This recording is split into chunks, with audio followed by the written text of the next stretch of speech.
Scott here with video 2 in the series on belief. Do you think you don't have enough land? You just don't have enough space to be able to grow something and make your homestead profitable? Baloney. Let me tell you a couple of stories. This is all about when I thought I'd spent years and years learning about aquaponics and growing food with fish waste and no soil, and thought, yeah, this is an interesting concept. I loved it. I studied for 4 years. One day I was sitting there, I was consuming all sorts of free information, the most expensive word on earth, free. Consuming all this information, I'd spent 4 years just really digging into this topic of aquaponics, and I thought it was amazing. Loved keeping fish, loved plants, and I thought it was the perfect combination of the two basically hobbies that I had. And I was excited, and I kept just digging into more, and there weren't a lot of trainings out there, but I got all the free content I could get, that expensive word. And one day my wife said, well, why don't you just build one? I went out, I got a couple of little kiddie pools from Walmart, some drip line hose, and a tote, and I had some rock, and I started putting this thing together. It was one of the happiest days of my life during that 4 years of studying on the topic. And I learned more in that 24 hours than I had in the previous 4 years. I made a lot of mistakes. You learn a lot by making mistakes, and the wise people learn a lot from other people's mistakes. And you gotta get started. You gotta get into it. And learning becomes really awesome when you start teaching. And that's what I'm doing. I'm gonna teach you how to have a profitable homestead. The first thing you need to know is that you don't have to have a lot of space. You really don't.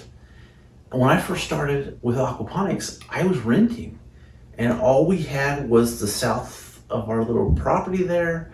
I just used 2 kiddie pools to get started. They're just kiddie pools, and it was a great place to start. Start small, think big.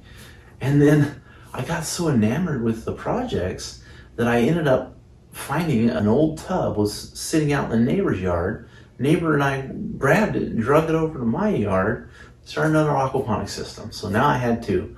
And then somebody was getting rid of this old freezer. They had no use for it. It didn't work. Well, I'll take it off your hands. I'll take it off a freezer. I'm like, it doesn't work. What are you going to do with it? And I'm like, I'm going to throw a liner in it, fill it full of water and fish.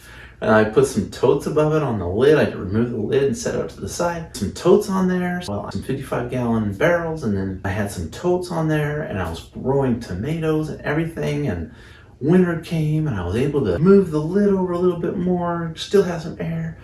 It was just awesome. It was an awesome project. Now I had 3 systems.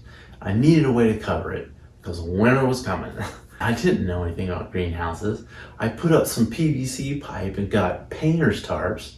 Horrible idea, learned from my mistakes. The painter's tarps just ended up ripping to shreds, and I found out that I could get greenhouse film and cover this PVC frame I'd made for cheaper than what I had paid for all those painter tarps. It just shredded. My mistake. Learn from people's mistakes. It was wonderful, but we've moved through time. My wife and I have been married. This is 2024, so we've been married for 22, almost. This is the first place we're actually buying. So we went to a place where we didn't have access to a yard really, and I ended up getting an aquasprout system because I was really still enamored with aquaponics, still am.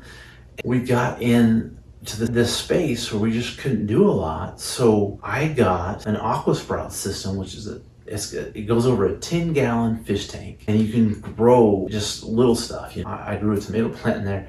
Not the best idea. Learn from my mistakes. And I grew lettuce, and I grew some spices, and I grew mint.